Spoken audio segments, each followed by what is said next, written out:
Paris మళ్లీ మురిసే అట్టహాసంగా పారా ఒలింపిక్స్ ప్రారంభోత్సవ వేడుకలు.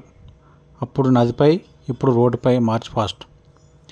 మొన్న రెగ్యులర్ ఒలింపిక్స్ను ఎంత వైభవంగా ఆరంభించారో దివ్యాంగుల కోసం నిర్వహించే పారా ఒలింపిక్స్ కూడా అంతే అట్టహాసంగా, అంగరంగ వైభవంగా ప్రారంభించారు.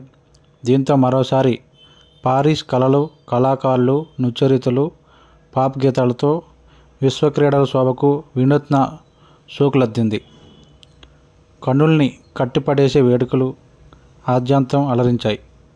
పలు ఆటపాటలు, కళాకారుల విన్యాసాల అనంతరం ఫ్రాన్స్ జెండాలోని 3 రంగుల్ని 6 పాయింట్లు ఆకాశానికి పూసినట్లుగా చేసిన ఎయిర్ షో వీక్షకుల్ని విశేషంగా కట్టిపడేసింది. ఆ వెంటే మార్చ్ పాస్ట్ మొదలైంది. ఒలింపిక్స్ ప్రారంభోత్సవంలో పడవలపై మార్చ్ పాస్ట్ సాగితే, పారా ఒలింపిక్స్ మార్చ్ పాస్ట్ పారిస్ రహదారిపై కేరింతగా రెగ్యులర్ ఒలింపిక్స్కు ఏమాత్రం తీసిపోని విధంగా జరిగింది. రేపటి నుంచి పోటీలు జరుగుతాయి. 11 రోజుల పాటు జరిగే పారా ఒలింపిక్స్ క్రీడల్లో 4,000 మందికి పైగా దివ్యాంగులు అథ్లెట్లు 22 క్రీడాంశాల్లో పోటీ పడతారు. రెగ్యులర్ ఒలింపిక్స్ను ఆదరించినట్లుగానే ఈ క్రీడలను ప్రత్యక్షంగా తిలకించేందుకు ప్రేక్షకులు ఆసక్తి చూపారని నిర్వాహకులు తెలిపారు.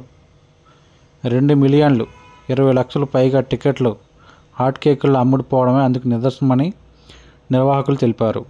అంతర్జాతీయ పారా ఒలింపిక్స్ కమిటీ అధ్యక్షుడు ఆండ్రూ పార్సన్స్ మాట్లాడుతూ, మరోమారు పారిస్ను ప్రేక్షకులు సమూహం ముంచెత్తనుందని, 3 ఏళ్ల క్రితం టోక్యోలో కోవిడ్ మహమ్మారి కారణంగా పారా అథ్లెట్లంతా ఖాళీ స్టాండ్ల ముందు తమ ప్రదర్శన కనబరిచారు.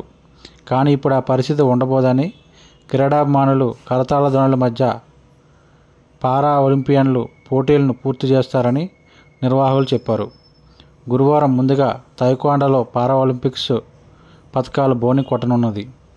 దీంతో పాటు పోటీల తొలి రోజు టేబుల్ టెన్నిస్, ట్రాక్ సైక్లింగ్ పోటీలు జరుగుతాయి.